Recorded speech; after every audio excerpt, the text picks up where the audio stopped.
আমি যেখানটাতে দাঁড়িয়ে রয়েছি ঠিক আমার পিছনে আমার এলাকার ভাই ভাতিজারা ফুটবল খেলতে আসে। আমরা এই দিনটাকে খুব মিস করি। আমরাও শৈশবে খেলতাম, এখন আমাদের মাঝে এই দিনটা আর নাই।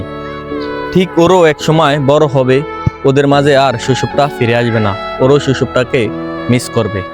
ওরা এখানে আজকে হয়তো খুশিতে দৌড়াইতেছে, এক সময় বড় হয়ে খুশির খোঁজে দৌড়াবে। কারণ শৈশব দিনটা আমাদের মাঝে কখনো ফিরে আসবে না। এই দিনটাকে আমরা সবাই অনেক মিস করব। তাদের কাছ থেকে আমরা আজকে তাদের কথাগুলা শুনবো। তোমাদের খেলাধুলা করতে কেমন লাগে? ভালো লাগে। তোমরা সবাই কোন ক্লাসে পড়ো? তোমরা বড় হয়ে কি হতে চাও? আমি তো দেখতেছি তোমাদের পায়ে ভালো জুতা নাই, ভালো অ্যাংলেট নাই এবং ভালো বল নাই। কেন?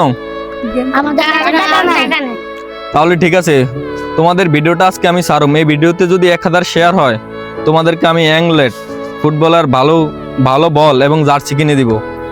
তো ঠিক আছে, সবাইকে বলো ভিডিওটাতে 1000 শেয়ার করে দিতে। ঠিক আছে, ভিডিওতে যদি 1000 শেয়ার নয়, তোমাদেরকে কিছু প্রশ্ন করব। এই প্রশ্নের উত্তর যদি তোমরা দিতে পারো, তাহলে তোমাদেরকে আমি বল এবং ফুটবল খেলার জার্সি সবকিছু কিনে দিব। ঠিক আছে? ওকে, তাহলে নেক্সট ভিডিওতে এটা আমরা দেখাবো দর্শকদের। আজকে ভিডিওটা সারি, ঠিক আছে?